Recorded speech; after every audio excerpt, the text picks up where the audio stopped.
జై శ్రీరామ్.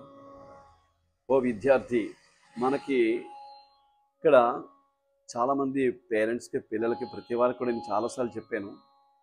మీరు ఇప్పుడు ఒక సబ్జెక్ట్ మీకు రావాలి అనుకున్నప్పుడు సంగీతం కావచ్చు, చదువు కావచ్చు, నాట్యం కావచ్చు, ఏదైనా కావచ్చు, ఇవి కావాలనుకున్నప్పుడు మాత్రం మీరు వాళ్ళకి స్ట్రెస్ చేయకండి, స్ట్రెస్ చేసి పంపించద్దు.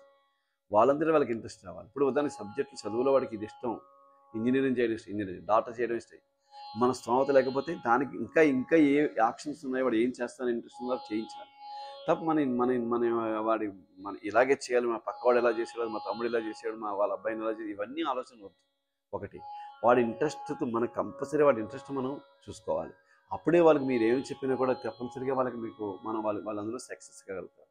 అలాగే ప్రతి దానికి ఒక ప్లాన్ చేసుకోవాలి. ఇప్పుడు ఏదైనా వర్క్ చేసుకుంటున్నప్పుడు, చదువుకుంటున్నప్పుడు కానీ, ఏదైనా సంగీతం నేర్చుకున్నప్పుడు కానీ, ఏదైనా చేస్తున్నప్పుడు కానీ, వీటిలన్నింటిలో మీరు ఏం చేస్తున్నారంటే, ఇప్పుడు ఎగ్జామ్స్ వస్తాయి, సంగీతం మానేస్తారు, ప్రాక్టీస్ చేయడం మానేస్తారు.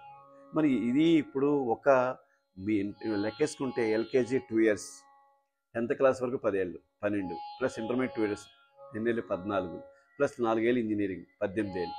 ఇది 18 సంవత్సరాల తర్వాత మీకు ఒక ఫ్యూచర్ సెట్ అవ్వడానికి, అంటే తర్వాత ఎంటెక్ చేసుకోవచ్చు, లేకపోతే ఎంబీఏ చేసి ఏమైనా చేయొచ్చు. కానీ ఇది ఒక బార్డర్. 18 సంవత్సరాలు మీ స్టడీ లైఫ్.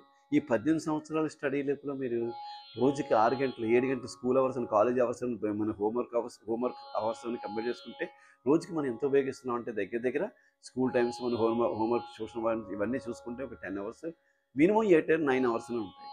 కానీ సంగీత సాధనలో ఒక అరగంట చేయరు. అరగంట ఇప్పుడు 18 సంవత్సరాలు అక్కడ మీకు బీటెక్ కంప్లీట్ అవుతుంది. కానీ జీవితం సరిపోదు. సంగీతానికి, నాట్యానికి, కళలకి జీవితం సరిపోదు.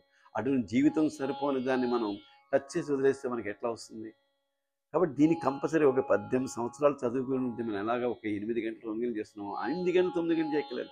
కాన్సన్ట్రేషన్తో, ఇదేంటి కాన్సన్ట్రేషన్ సబ్జెక్ట్ కాబట్టి, బై హార్ట్ చేయవలసిన సబ్జెక్ట్ కాదు కాబట్టి, మీరు 1 అవర్ కాన్సన్ట్రేషన్ చేసుకుని నేర్చుకున్నారంటే ఈ 18 ఇయర్స్లో మీరు ఎంత సంపాదించుకోగలుగుతారు, అంత మీరు సంపాదించుకోగలుగుతారు. కానీ ఇవన్నీ వదిలేక్కర్లేదు. నాట్యం, డ్యాన్స్కి వెళ్ళడం అనక్కర్లేదు, మ్యూజిక్కి వెళ్ళడం అనక్కర్లేదు.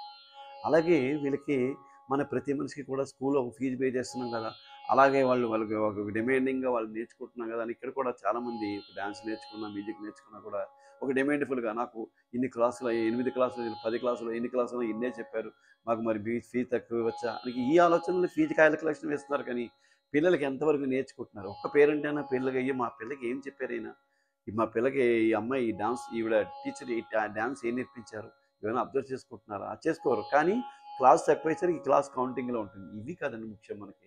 డెఫినెట్గా మన పిల్లవాడు, మన పిల్ల కానీ ఎంతవరకు రీచ్ చేసుకోగలుగుతున్నారు, ఎంతవరకు గురువు దగ్గర తీసుకోగలుగుతున్నారు మీరు అబ్జర్వ్ చేసుకుంటే తప్పనిసరి మీకు సబ్జెక్ట్ తెలియక్కర్లేదు. మీరు అక్కడ వాళ్ళకి ఏం నేర్చుకున్నావు నాన్న ఇవాళ అని చెప్తే ఇవి చెప్పాలి వాడు. ఏమో ఏదో చెప్పారు అనకూడదు. లేదనుకోండి, మీకు వాళ్ళకి ఏమి నేర్చుకుంటున్నారో మీకు తెలియకపోతే మీరు ఎలా ప్రాక్టీస్ చేయించగలుగుతారు? కాబట్టి అది రికార్డ్ చేసుకోవడం, లేకపోతే పిల్లవాడిని అడిగి నేర్చుకున్న టీచర్ని అడిగి, నేను ఇవాళ నేర్పించానండి, ఇవి ప్రాక్టీస్ చేయండి టీచర్ చెప్పాలి. అలాగే పిల్లవాడు కూడా నాకు ఇవాళ నేర్పించారు, డ్యాన్స్ కానీ, మ్యూజిక్ కానీ, డ్రాయింగ్ కానీ, ఏదైనా సరే తప్పనిసరిగా సక్సెస్ కాగలుగుతారు. మనం అవి అంత పట్టించుకోవట్లేదు. డబ్బులు ఇచ్చేస్తున్నాం అయిపోతుంది అనుకుంటే అది అవ్వదండి, అది అవ్వదు.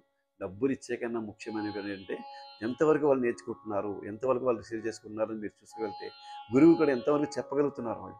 ఇప్పుడు మీరు అక్కడ కూర్చొని సంగీతం చెప్తున్నప్పుడు, మీరు అక్కడ కూర్చొని డ్యాన్స్ నేర్పిస్తున్న చూస్తున్నప్పుడు డెఫినెట్గా ఏ టీచర్ అయినా కేర్ తీసుకుంటారు. ఎందుకంటే వాళ్ళ పేరెంట్స్ చూస్తున్నారు, వాళ్ళు ప్రాక్టీస్ చేయిస్తారు, ఇది విని వాళ్ళు బాగా చేయిస్తారని ఒక ఇంట్రెస్ట్ కూడా ఉంటుంది వాళ్ళకి.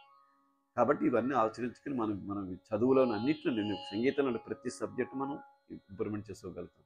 జై శ్రీరామ్.